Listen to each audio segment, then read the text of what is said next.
ആൺകുട്ടിയും പെൺകുട്ടിയും സൗഹൃദത്തിലായാൽ മിക്കവാറും ആൾക്കാർ പറയുന്ന ഒരു പേരാണ് പ്രണയം. പക്ഷെ എല്ലാ ആൺ പെൺ സൗഹൃദത്തിനും അങ്ങനെ പറയാൻ പറ്റുമോ?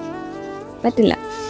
കാരണം അവന് സങ്കടം വന്നു കഴിഞ്ഞാൽ അവൻ ആദ്യം പറയാൻ ആഗ്രഹിക്കുന്നത് അവളോടായിരിക്കാം, അല്ലെങ്കിൽ അവൾക്ക് സങ്കടം വന്നു കഴിഞ്ഞാൽ ആദ്യം സങ്കടം പറയാൻ തോന്നുന്ന, അല്ലെങ്കിൽ അവളുടെ വിഷമം കേൾക്കാൻ ആഗ്രഹിക്കുന്നത് അവനായിരിക്കാം.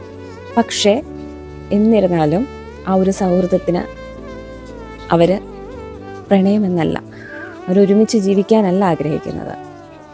അവൻ അല്ലെങ്കിൽ അവൾ എവിടെയാണെങ്കിലും സന്തോഷമായിട്ട് ജീവിക്കണം എന്ന് ഹൃദയം കൊണ്ട് ആഗ്രഹിക്കുന്ന ചില സൗഹൃദങ്ങളാണ് ഈ ആൺപെൺ സൗഹൃദങ്ങൾ. അപ്പം അതിനെ നമ്മൾ ഒരിക്കലും പ്രണയമായിട്ടോ അല്ലെങ്കിൽ മറ്റു പേരുകൾ പറഞ്ഞോ മിസ്യൂസ് ചെയ്യാതിരിക്കാം. ചില ബന്ധങ്ങൾ രക്തബന്ധത്തേക്കാൾ വലുതാവും. സത്യമാണ്.